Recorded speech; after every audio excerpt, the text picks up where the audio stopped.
कैसे हैं आप?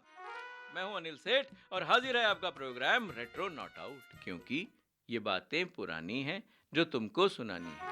लीजिए प्रोग्राम का आगाज करते हैं एक बहुत ही चर्चित गीत के साथ। फिल्म थी सच्चे का बोलबाला, तन्हा मैं अकेला, और बड़ा ही दिलकश गीत था किशोर कुमार साहब का। सुनते हैं, लौटते हैं, क्योंकि ढेर सारी बातें करनी है। तन्हा मैं अकेला, टूटा तारा कोई, आसमां मेरा मेरी ज़मीं, मंजिल खोई खोई। तन्हा मैं अकेला, टूटा तारा कोई, आसमां मेरा मेरी ज़मीं, मंजिल खोई खोई। दीवाना हूँ मगर फिर भी है यकीन, हसीनों की जो पसंद मैं हूँ वो हसीन। आसमां मेरा मेरी ज़मीं, मंजिल खोई खोई। तन्हा मैं अकेला, टूटा तारा कोई।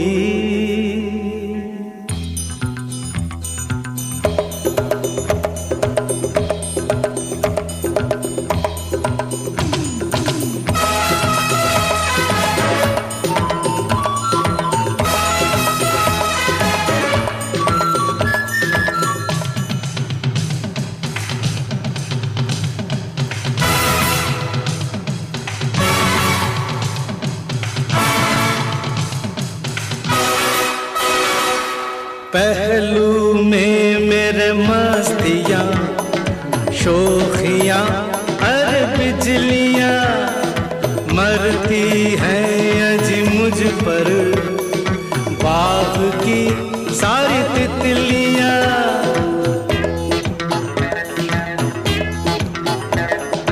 महफिल में जादू भरे नैनों की अटखेलियाँ, आकर मुझको घेरे हैं अनजानी ये सहेलियाँ। लो मेरा नाम लो, होठों से काम लो, सपने मेरे जागे जागे, यादें सोई सोई। तन्हा मैं अकेला, टूटा तारा कोई।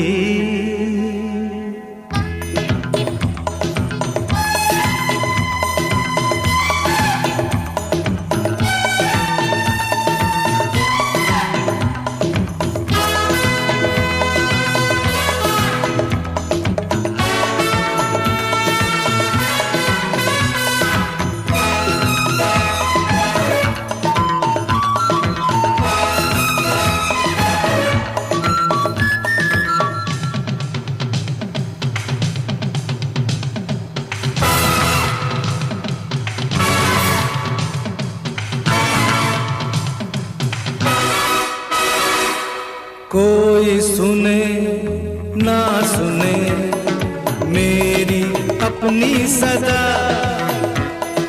कोई देखे ना देखे हुस्न की अपनी अदा।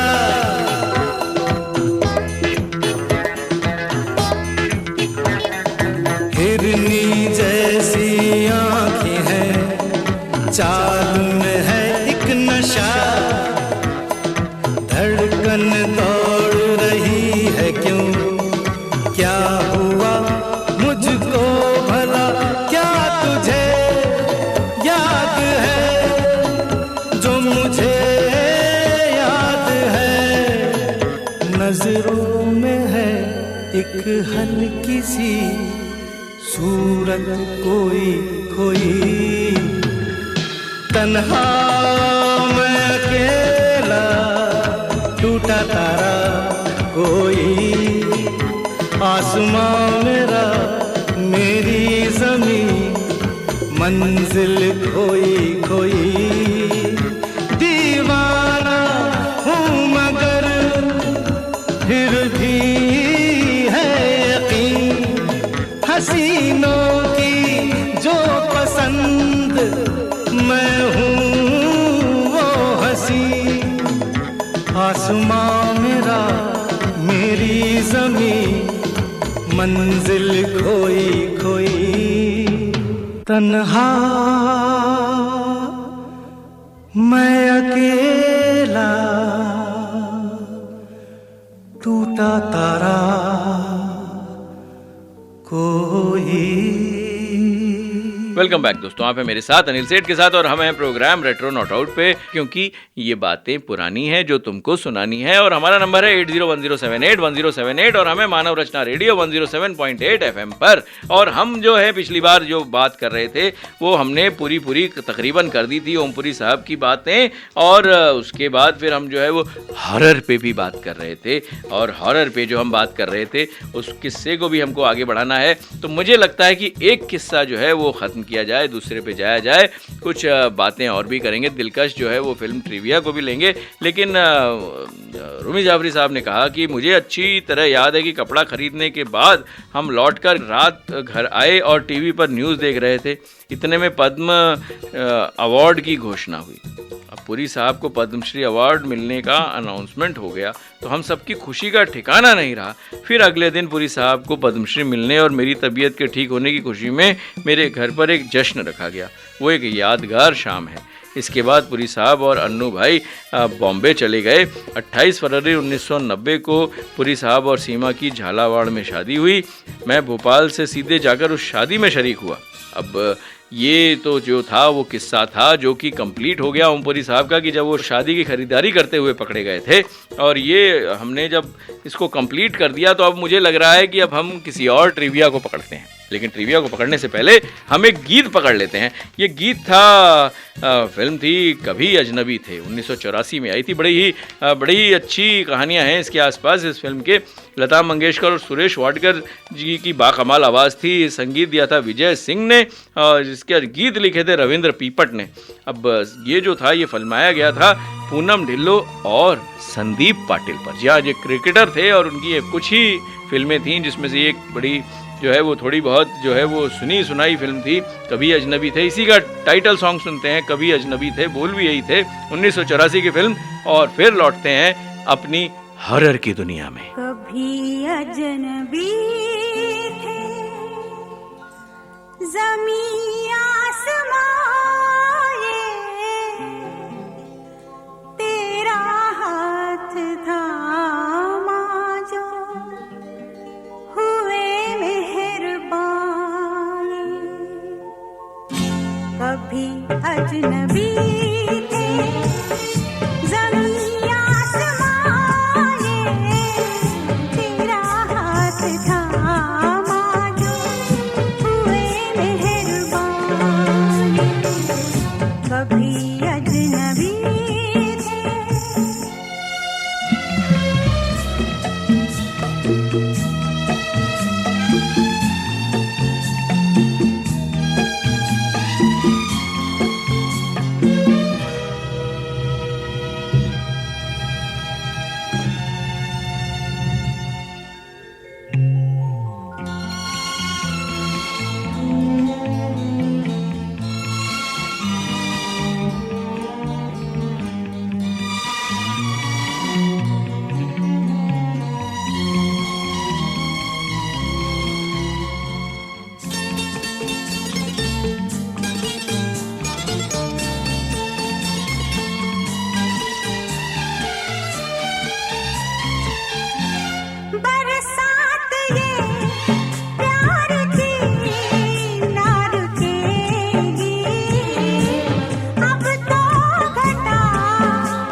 तकदीर के फैसले कैसे कैसे शुरू हो गए सिलसिले कैसे कैसे तकदीर के फैसले कैसे कैसे शुरू हो गए सिलसिले कैसे कैसे आई बहारे आने से तेरे खिले गुल हजारों गुलशन में मेरे कभी अजनबी थे ज़मीं आसमां ये तेरा हाथ थामा जो हुए मेहरबान कभी अजनबी थे आहा हा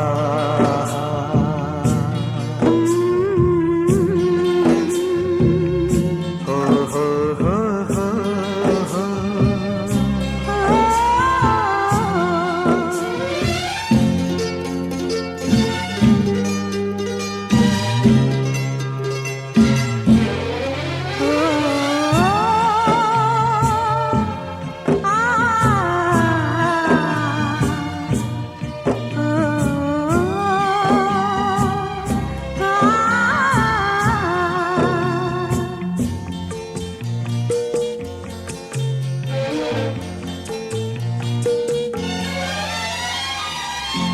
साजन मेरे हाथ थामे ही चलना रास्ता नया हर कदम पे संभलना साजन मेरे हाथ थामे ही चलना रास्ता नया हर कदम पे संभलना ठोकर लगे तो भी कुछ गम नहीं है साथ जो मेरे तू हम नशी है कभी अजनबी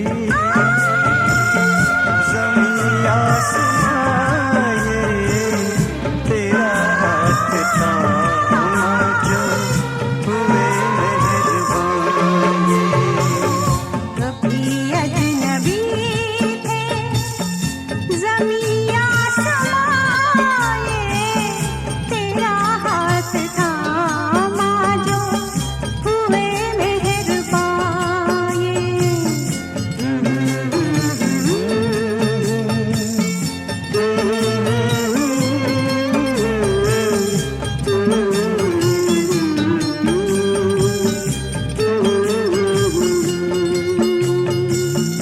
वेलकम बैक दोस्तों, आप हैं मेरे साथ। और जैसा कि मैंने आपको प्रॉमिस किया कि अब हम लौटते हैं हॉरर की दुनिया में। अब एक किस्सा तो हमने सुना दिया, दूसरा किस्सा जो है वो करीब करीब 1975 के आसपास की एक फिल्म थी, ज़मीर का था, वो भी मैं आपको सुनाऊंगा। लेकिन हॉरर फिल्में रहस्य आतंक और सदमे के जरिए तनाव पैदा करती हैं, ये सब तो हमने बातें कर ली थी। अब हॉरर फिल्मों के मामले में डर और भय के बीच अंतर की पतली रेखा को अलग करना आवश्यक है। डर लंबे समय तक किसी भी मनोवैज्ञानिक प्रभाव के बिना एक अधिक आंतर प्रकार के शारीरिक खतरे की भावना को इंगित करता है। यार ऐसी हिंदी क्यों दे देते हो मुझे, लेकिन चलिए इंगित करता है। बड़े दिन के बाद सुना मैंने ये शब्द। दूसरी तरफ भय एक विशुद्ध रूप से मनोवैज्ञानिक घटना है। यह अक्सर एक अज्ञात हमले की प्रत्याशा के साथ संस्कृति और वर्ग विशिष्ट के साथ जो है ये जुड़ा रहता है। लोगों को डर की प्रक्रिया में डरावनी फिल्में दो तरीके का उपयोग करती हैं, या तो एक राक्षस या किसी तरह का झटका पैदा करने के लिए एक उपकरण। अब दृश्य शैली में एक उल्लेखनीय बदलाव है, क्योंकि वे राक्षसों से सदमे की ओर बढ़ते हैं और आंत के डर से मनोवैज्ञानिक भय तक जो है वो जाते हैं। अब ये बड़ा जो अगर आप इसको सोचेंगे तो ये लगेगा कि भाई हम इसकी बातें इतनी क्यों कर रहे हैं। अब ये इसलिए कर रहे हैं क्योंकि ये एक शैली है हॉरर का परिचय, यानी डरावनी शैली जो हम पढ़ रहे हैं। अब डरावनी लेखकों ने स्वयं शैली की परिभाषा जो है वो बनाने का प्रयास किया। अब इन परिभाषाओं में क्या कमी है, ये रंगीन कल्पनाओं से अधिक हैं। आधुनिक हॉरर फिक्शन के अग्रदूतों में से एक जनाब थे एल.पी. लवक्राफ्ट। उन्होंने लिखा कि डरावनी कहानियाँ सांस फूलने और बाहरी अज्ञात ताकतों के अस्पष्ट भय का माहौल पेश करती हैं। मानव मस्तिष्क को इन सबसे भयानक अवधारणाओं में से प्रकृति के उन निश्चित नियमों का एक घातक और विशेष निलंबन या हार जो अराजकता के हमलों और अनप्लम्ड स्पेस के राक्षसों के खिलाफ हमारी एकमात्र सुरक्षा है।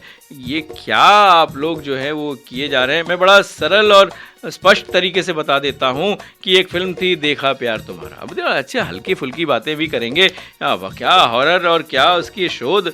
अब मुझे लग रहा है कि मुझे जल्दी जल्दी शोध खत्म करना पड़ेगा और किसी और विषय पे भी जाना पड़ेगा। अब बड़े सारे विषय हैं, डरावनी फिल्में और सिनेमाई तकनीक, इसके ऊपर भी हम जा सकते हैं। अब हमने रूरल हॉरर और ये सब की बातें तो पहले कर ही ली थी, लेकिन अब हम बात कर रहे हैं जो फिल्म थी, ये थी देखा प्यार तुम्हारा। 1985 की फिल्म थी। लता मंगेशकर और सुरेश वाडकर जी की बाकमाल आवाज़ थी। फिल्माया गया था कमल हासन और रति अग्निहोत्री जी पर, और बड़े ही दिलकश गीत थे कि उम्र तेरे नाम कर दी, ऐसा कुछ था। और इसको सुनते हैं और मैं गाऊंगा नहीं, बड़ा ही दिलकश गीत है, सुनिएगा और फिर मुझे बताइएगा कैसा लगा।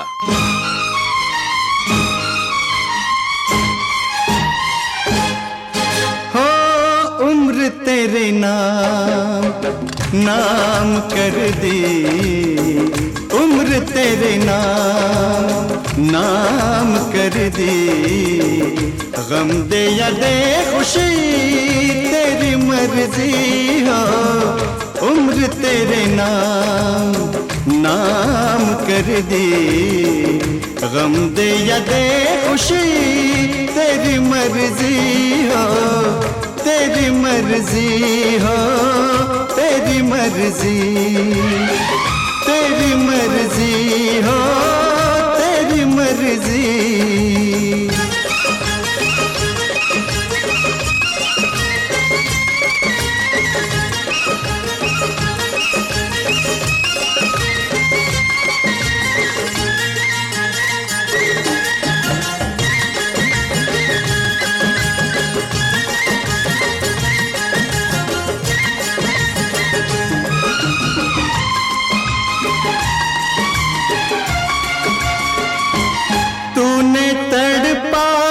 कितना मुझे हो तूने तड़पाया, कितना मुझे,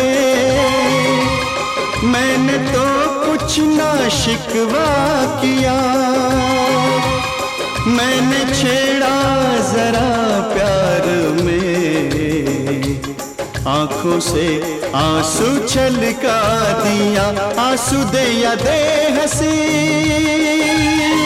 तेरी मर्जी हो, तेरे नाम ये सुबह शाम कर दी, गम दे या दे खुशी तेरी मर्जी हो।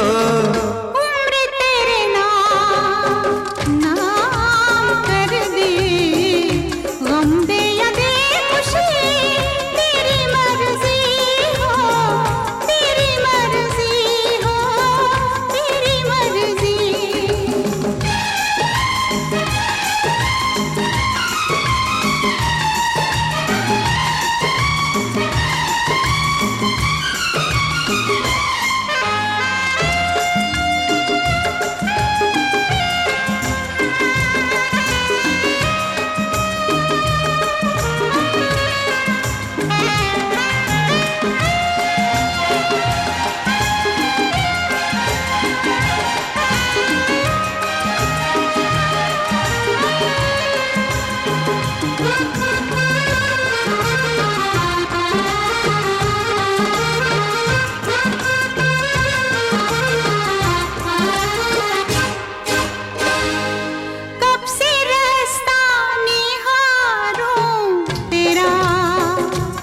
दिल में तेरी तमन्ना लिए हो, दिल में तेरी तमन्ना लिए, रात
जिसको मोहब्बत कहें हो, लोग जिसको मोहब्बत कहें, है वो बेनाम एहसास तू। बुझ के भी जो बुझे ना कभी, दिल की अनबुझ वही प्यास तू। दिल को दर्द दे यही तेरी मर्जी, हर सांस तेरी गुलाम कर दी। गम दे या दे खुशी तेरी मर्जी हो। उम्र तेरे नाम नाम कर दी। उम्र तेरे नाम नाम कर दी। गम दे या दे खुशी तेरी मर्जी हो, तेरी मर्जी हो, तेरी मर्जी। तेरी मर्जी हो, तेरी मर्जी। तेरी मर्जी हो, तेरी मर्जी। तेरी मर्जी हो, तेरी मर्जी। तेरी मर्जी हो, तेरी मर्जी।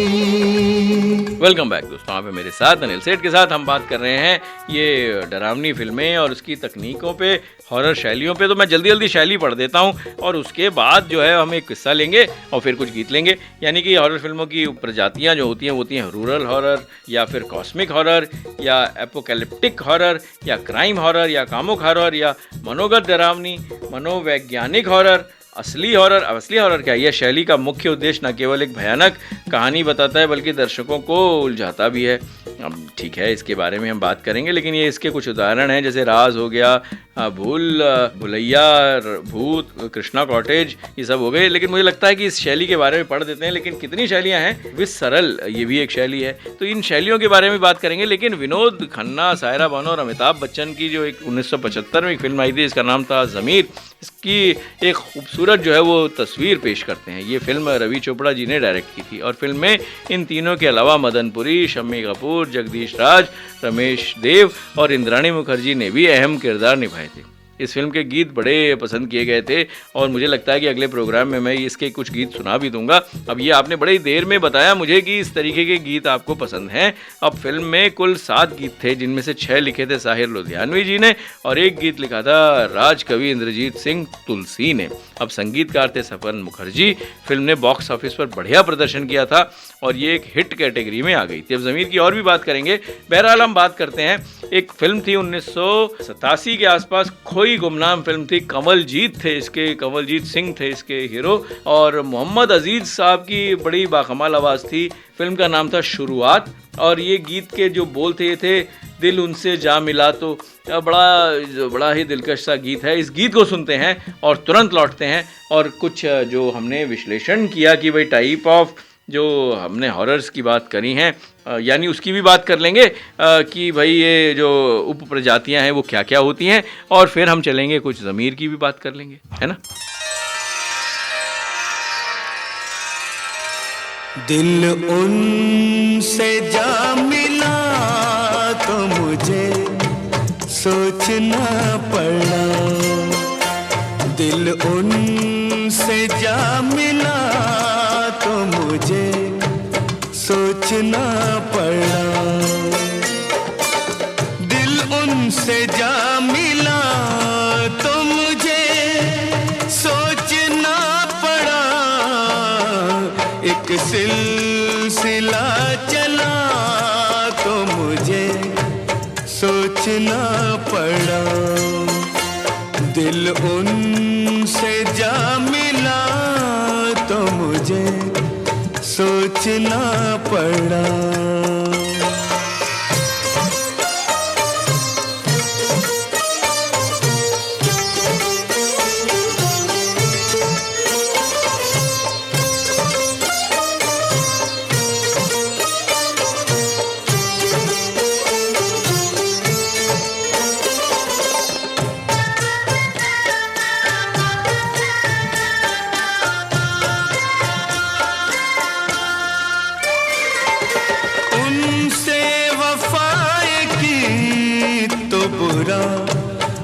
मानने लगे तो बुरा मानने लगे, उनसे वफाएं की तो बुरा मानने लगे, करने लगे गिला तो मुझे सोचना पड़ा, करने लगे गिला तो मुझे सोचना पड़ा, दिल उनसे जा मिला तो मुझे सोचना पड़ा।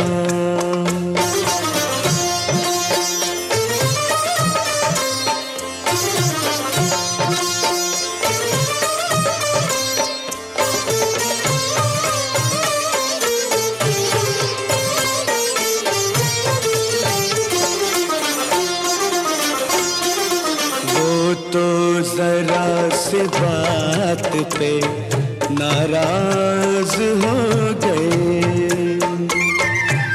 वो तो जरा सी बात पे नाराज हो गए, वो तो जरा सी बात पे नाराज हो गए, जब ऐसा गुल खिला तो मुझे सोचना पड़ा, जब ऐसा गुल खिला तो मुझे सोचना पड़ा, दिल उनसे जा मिला तो मुझे सोचना पड़ा।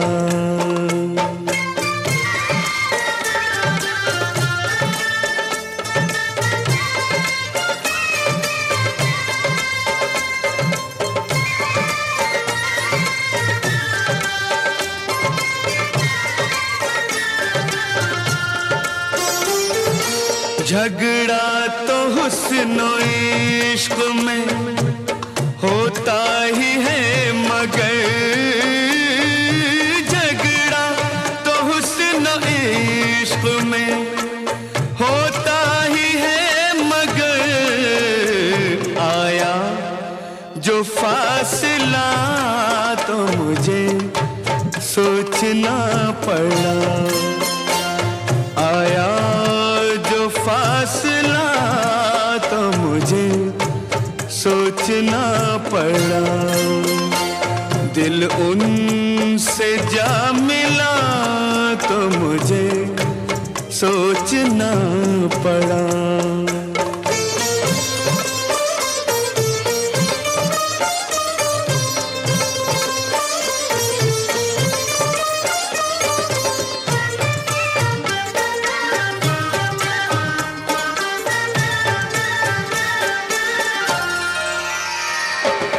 बन के भी मेरे बन न सके संग दिल सनम, बन के भी मेरे बन न सके संग दिल सनम, ओ बन के भी मेरे बन न सके संग दिल सनम, ऐसा मिला सिला तो मुझे सोचना पड़ा, ऐसा मिला सिला तो मुझे सोचना पड़ा, दिल उनसे जा मिला तो मुझे सोचना पड़ा, एक सिलसिला चला तो मुझे सोचना पड़ा, तो मुझे सोचना पड़ा, तो मुझे सोचना पड़ा। वेलकम बैक दोस्तों, आप हैं मेरे साथ अनिल सेठ के साथ। और ये जो फिल्म थी शुरुआत, ये कुछ ऐसी फिल्में आई थी खो गई थी। 1987 की कमलजीत सिंह स्टारर फिल्म थी, गुमनामी के नाम में कहीं पर ये गुम हो गई। अब ये जो हमने उपजातियों की बात करी, उसमें रूरल अगर मैं हॉरर की बात करूँ, इसे रेडनेक हॉरर के नाम से भी जाना जाता है। रेडनेक यानी कि लाल नेक। अच्छा ठीक है भाई, यह केवल विशेष स्थानों जैसे गांवों या देश से जुड़ा नहीं है। यह आतंक है जो ज्ञान से दूर स्थानों में स्थित है, जिसमें केवल एक स्थानीय किंवदंती, मिथक या अंधविश्वास शामिल है। अब इसमें इसके कुछ उदाहरण अगर लें तो 1977 की फिल्म आई थी एक जादू टोना, 2008 में भी आई थी एक फूंक, और शापित आई थी 2010 में, और एक डायन थी आई थी 2013 में। तो ये कुछ इसके एग्जाम्पल्स हो सकते हैं। अब जो भाई इसकी पढ़ाई करते हैं वो तो अच्छे से इसको नोट भी करते हैं, लेकिन जो हमने नोट किया है वो ये है कि ज़मीर फिल्म के 2 साल बाद यानी 1977 में आई थी परवरिश। अब इन दोनों फिल्मों में बड़ी समानताएं हैं।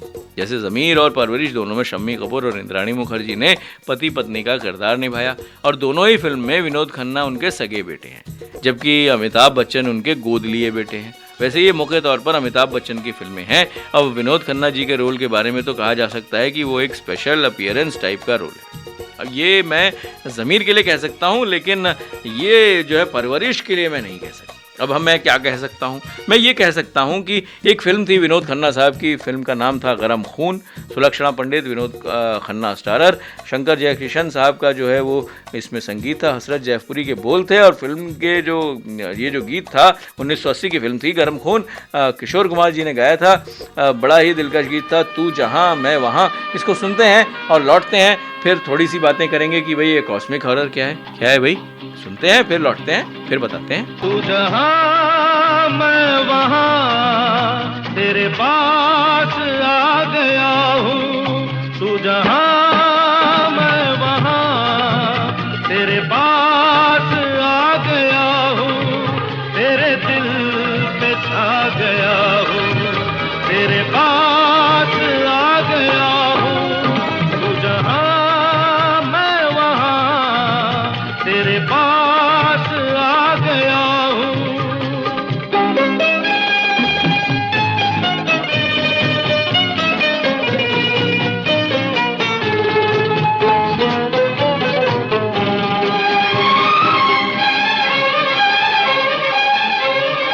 तू भागे जो आगे आगे तो मैं भी हूँ पीछे पीछे। तू भागे जो आगे आगे तो मैं भी हूँ पीछे पीछे। छोड़ूंगा मैं ना पीछा नीले गगन के नीचे। तू जहाँ मैं वहाँ तेरे पास आ गया हूँ।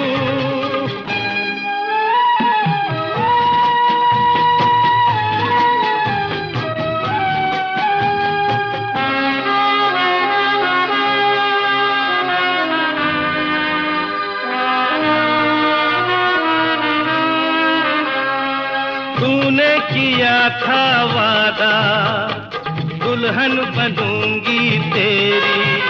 अरे तूने किया था वादा दुल्हन बनूंगी तेरी। आए हजारों तूफान लेकिन रहूंगी तेरी। तू जहाँ मैं वहाँ तेरे पास आ गया हूँ। तेरे दिल पे छा गया हूँ, तेरे पास आ गया हूँ। ला ला ला ला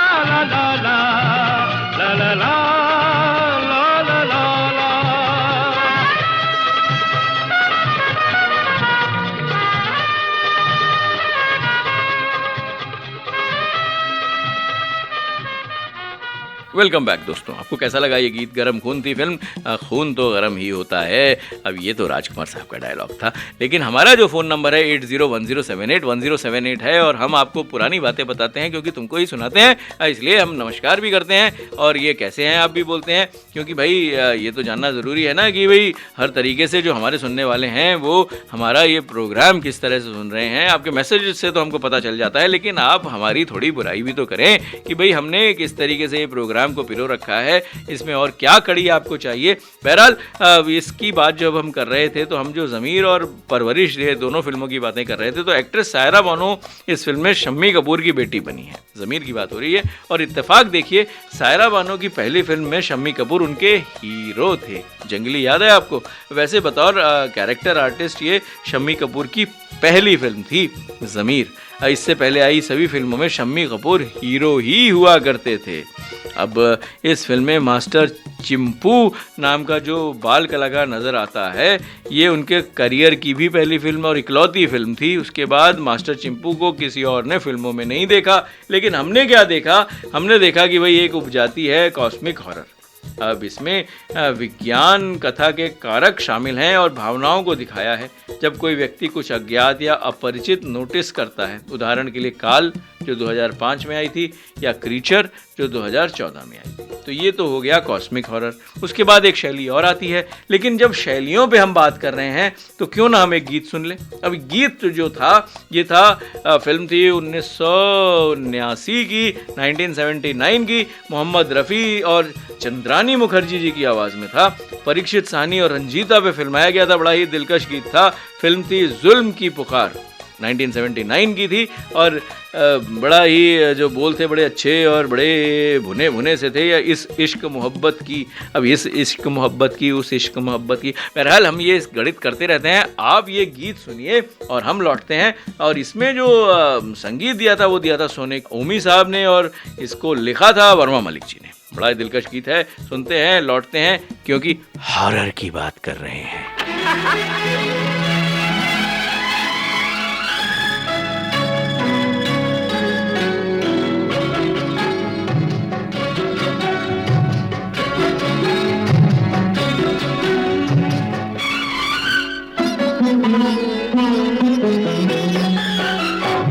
इश्क मोहब्बत की कुछ है अजीब रस्में, इस इश्क मोहब्बत की कुछ है अजीब रस्में। कभी जीने के वादे, कभी मरने की कसमें। ना ये तेरे बस में, ना वो मेरे बस में, ना ये तेरे बस में, ना वो मेरे बस में। कभी जीने के वादे, कभी मरने की कसमें। इस इश्क मोहब्बत की कुछ है अजीब रस्में।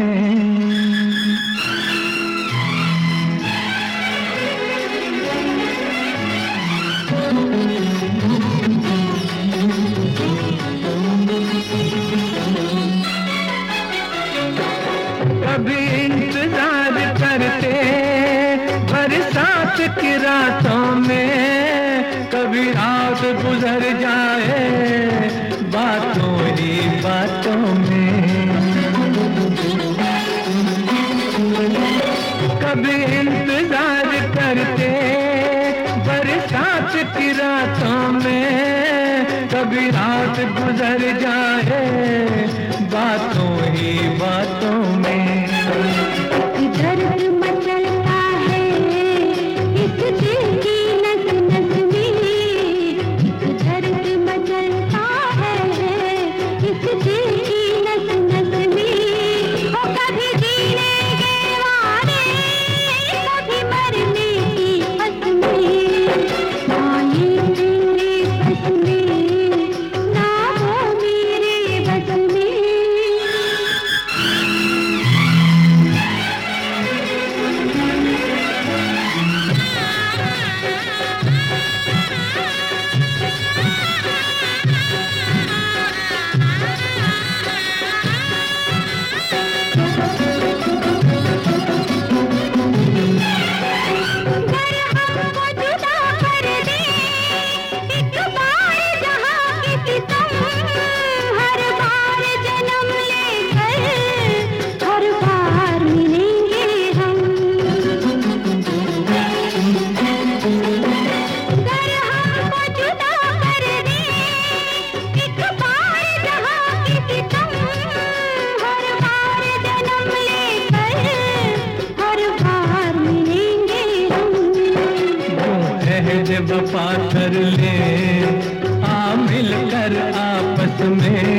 यूं अहद वफा कर ले, आ मिलकर आपस में। कभी जीने के वादे, कभी मरने की कसमें।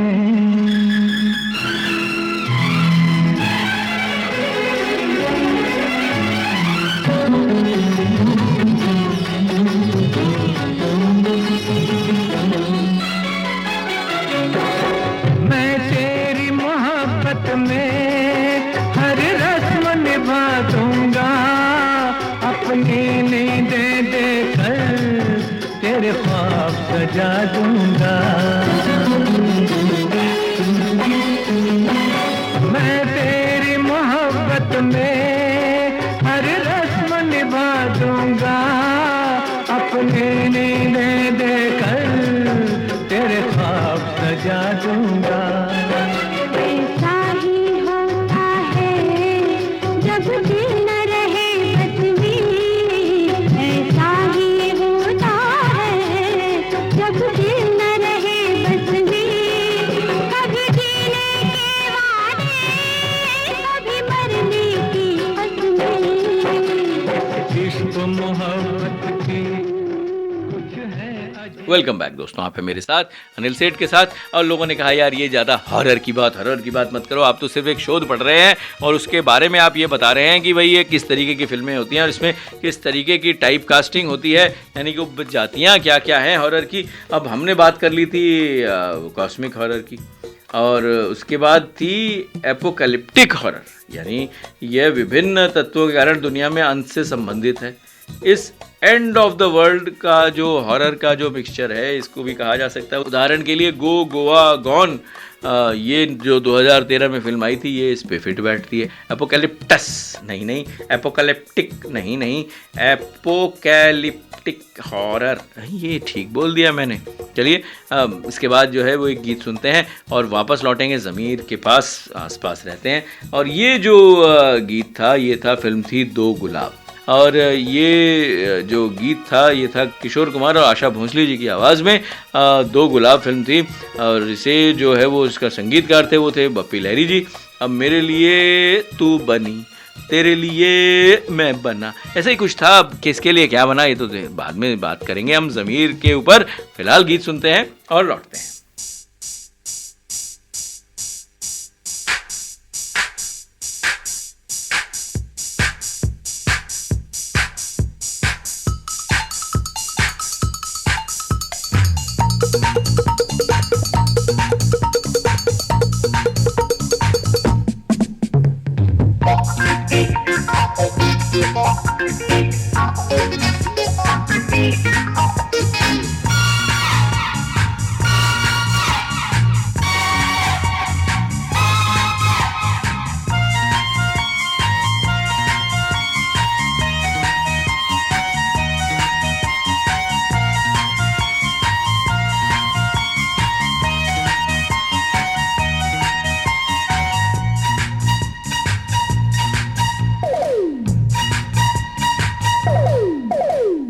मेरे लिए तू बनी, तेरे लिए मैं बना, मेरे लिए तू बनी, तेरे लिए मैं बना। We are silent lovers, we are silent lovers. मेरे लिए तू बना, तेरे लिए मैं बनी, मेरे लिए तू बना, तेरे लिए मैं बनी। We are for each other, we are for each other.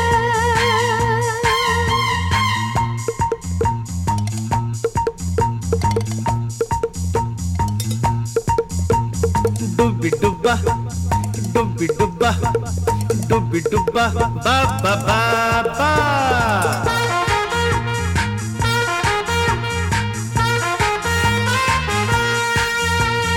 La la la la la la la la la la la la la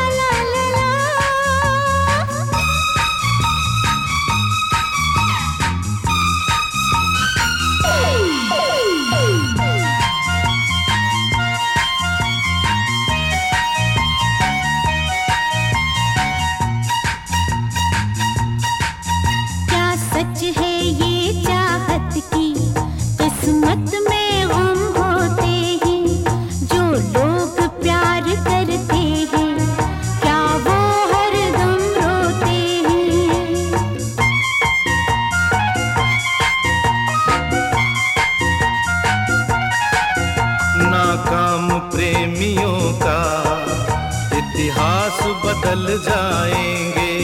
तुझे प्यार किया है हमने, एक रोज तुझे पाएंगे। दुनिया बने दीवार, हम तो न रुकेंगे। दुनिया बने दीवार, हम तो न रुकेंगे। मेरे लिए तू बनी, तेरे लिए मैं बना। We are silent lover. मेरे लिए तू बना, तेरे लिए मैं बनी। We are for each other. Welcome back दोस्तों, आप हैं मेरे साथ अनिल सेठ के साथ। और मैं थोड़ा सा जो है इस बार किस्से के हिस्से और हिस्से के किस्से में एक किस्सा जो है मैंने पूरा कंप्लीट किया। और उसके बाद मैंने फिर आपको कुछ जो है वो जो है फिल्म ट्रिविया सुनाया था। अब उसको कुछ और आगे भी बढ़ा देते हैं कि यानी कि जो हम बात कर रहे थे वो फिल्म थी ज़मीर। अब इस फिल्म में मीनू मुमताज़ भी एक छोटे से रोल में दिखी हैं। मीनू मुमताज़ ने ये रोल B.R. चोपड़ा की स्पेशल रिक्वेस्ट पर किया था, वरना वो तो उस वक्त तक रिटायर भी हो चुकी थी। इस तरह कॉमेडियन महमूद की बहन मीनू मुमताज़ के साथ ये अमिताभ बच्चन की इकलौती फिल्म है। हालांकि इन दोनों का कोई सीन साथ में नहीं है। ऐसे ही एक्टर आनंद बलराज भी इस फिल्म में हैं, लेकिन उनके साथ भी अमिताभ बच्चन साहब का कोई दृश्य नहीं है। इस फिल्म में बच्चन साहब के किरदार का नाम था बादल। साल 2019 में भी एक फिल्म आई थी बदला, इसमें भी बच्चन साहब का किरदार का नाम बादल ही है। और मर्द फिल्म में उनके घोड़े का नाम भी बादल है। अब ये बड़े सारे बादल इकट्ठा हो गए हैं और ये बादल जो है ये इशारा कर रहे हैं कि भाई अब आप जो है वो घड़ी नहीं देखते हैं। अब जाने का मन तो नहीं कर रहा है दोस्तों, लेकिन घड़ी साथ नहीं दे रही। फिर वही बात हो गई कि आप जो है वो बातें तो हमारी बहुत सारी रह जाती हैं, लेकिन जो अब हम जिस तरीके से किस्सों को पिरोते चले जा रहे हैं, तो मुझे लग रहा है कि मैं थोड़ा सा ये समय है उसको चुरा लेता हूँ और कुछ आपको और बातें बताता हूँ। फिर आपको मैं एक दिलकश गीत के साथ छोड़े जाऊँगा। फिल्म थी बसेरा 1981 की। कौन सा गीत था ये बताऊँगा। थोड़ा सा जो है वो आपको ये किस्सा बताता हूँ कि जैसे बादल की तो बात कर ली, तो अगर आपने ये फिल्म देखी और आप इस फिल्म के बारे में कुछ कहना चाहते हैं तो हमें ज़रूर बताएं। पिछले दिनों दूरदर्शन के पुराने सीरियल फिर वही तलाश का जिक्र चला, जो बहुत सी यादें ताज़ा कर गया। 80 के दशक के अंतिम साल यह टेलीकास्ट हुआ था। तब तक भारत में निजी जो चैनल हैं उनकी शुरुआत नहीं हुई थी, तो उस समय ऑन एयर एक किस्म की मासूमियत फैला गया था। ये जो सीरियल था दूरदर्शन पर प्रसारित, इस सीरियल में सादी सी कहानी, रंगमंच से आए अभिनेता जो पूरी तरह किरदार में ढल जाते थे और सरल सहज निर्देशन होता था। बात को बहुत जटिल तरीके से या घुमा फिराकर कहने की कोशिश नहीं की जाती थी। अब बहरहाल हम अब अगली बार जब आएंगे तो हम ये उपजातियों पे बात करेंगे। क्राइम हॉरर, कामुक हॉरर, मनोगत डरावनी, मनोवैज्ञानिक हॉरर, असली हॉरर, नकली हॉरर, सरल हॉरर। लेकिन मैं आपको छोड़े जा रहा हूँ। गीत था बसेरा 1981 यानी 1981 में आई थी, फिल्माया गया था पूनम ढिल्लो, राज किरण पर। इसके जो संगीतकार थे वो थे R.D. बर्मन साहब, और जो ये गीत गाया था ये था किशोर कुमार और आशा भोसले जी ने। बड़ा ही दिलकश गीत था, तुमसे छोड़ के अब जीने को, ऐसा कुछ था। लेकिन अब ये मैं इसलिए आपको थोड़ा सा लड़खड़ाता हुआ सुना रहा हूँ क्योंकि जब आप ये गीत सुनेंगे तो आप जो है ये अगले हफ्ते तक का इंतज़ार नहीं करेंगे और आपको ये लगेगा कि अब ये प्रोग्राम जो है ये दोबारा फिर से आ जाए। लेकिन अपना ख्याल रखिएगा, घड़ी साथ नहीं दे रही है। अगले हफ्ते फिर हाजिर होऊंगा एक और संस्करण के साथ। तब तक के लिए आज्ञा दीजिए, स्वस्थ रहिए और हमें लिखते रहिए। धन्यवाद।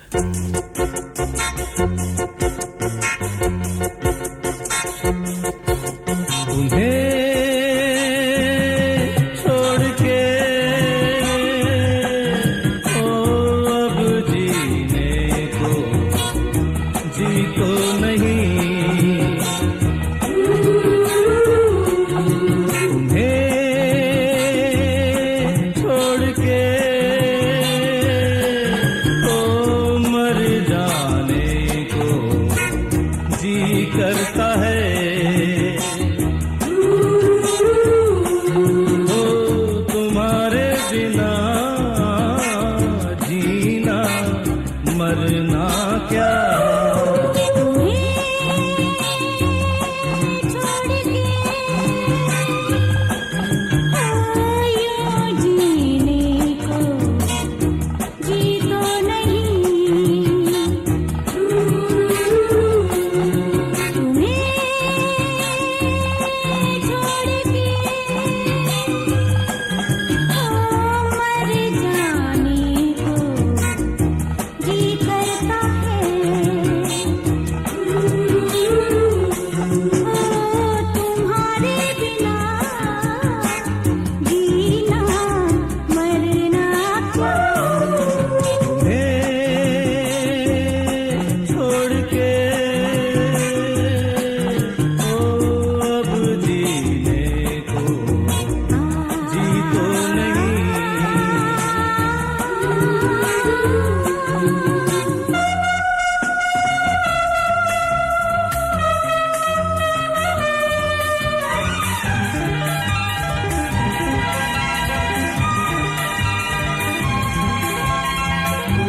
जिस्म भी जल गया।